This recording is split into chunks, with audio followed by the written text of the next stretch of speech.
Haye Sará. Quem foi Sara? Quem foi essa matriarca tão emblemática, tão importante na vida do povo de Israel? Shalom, meus amigos, boas novas diretamente de Israel para vocês. Haye Sará, essa paraxá, essa porção que começa dizendo Haye Sará e conta sobre a morte de Sara. Olha só, em lugar de dizer Sara morreu, Sara faleceu, Sara foi para outra vida, foi para outro mundo, e foi a vida de Sara 127 anos. Então, em lugar de frisar, em lugar de se concentrar na morte, se concentra na vida de Sara.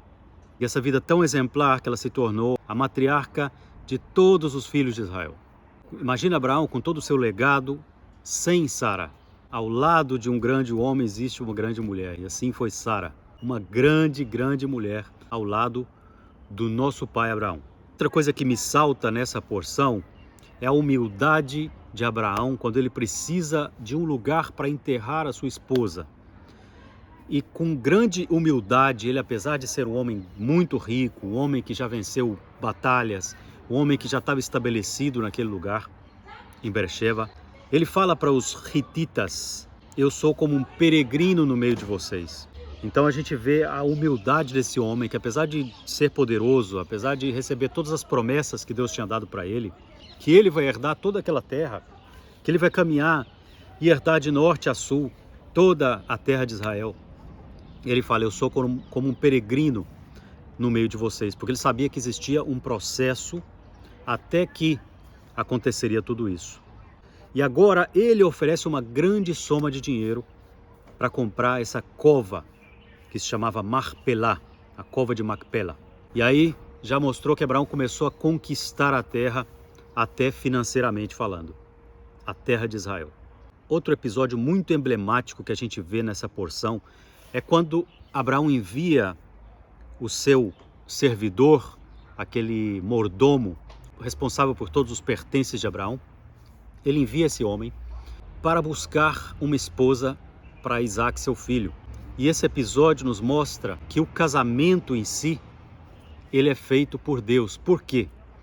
Porque Eliezer, para começar esse nome, né? Eliezer significa Deus é minha ajuda. Ele, Deus, Ezer, ajuda. E é aquele que vai se curvar diante de Deus e colocar uma condição, um sinal para que Deus mostre a ele a esposa correta para o filho do seu Senhor. O Eliezer, ele representa aqui, se a gente fosse usar uma figura, o Espírito de Deus, porque o Espírito de Deus é aquele que atua sem que Deus esteja presente. Ou seja, Deus está presente através do seu Espírito, Ruach HaKodesh. Se a gente for comparar a vida de Eliezer, a gente pode falar que o Espírito de Deus uniu esses dois, ou seja, Deus uniu a dois jovens que estavam distantes um do outro e que se aproximaram através dessa ajuda de Deus. Então a paraxá se conclui com a despedida também de Abraão e fala que os dois filhos de Abraão, Ismael e Isaac, enterraram o seu pai na cova de Marpelá, no mesmo lugar onde Sara foi enterrada. Eu gostaria de ressaltar todo o valor que Sara representa. Sara atuou como nos bastidores, porque a gente vê o sucesso de Abraão, a gente vê todo o êxito que Abraão conseguiu, e a gente sabe que ao lado dele havia uma ajudadora, uma intercessora, alguém que o sustentava, aquele que era uma coluna na casa dele. Então eu gostaria de ressaltar todo o valor de Sara nessa porção que se chama A Vida de Sara. Shalom Velitraot, a gente se vê aqui no próximo vídeo.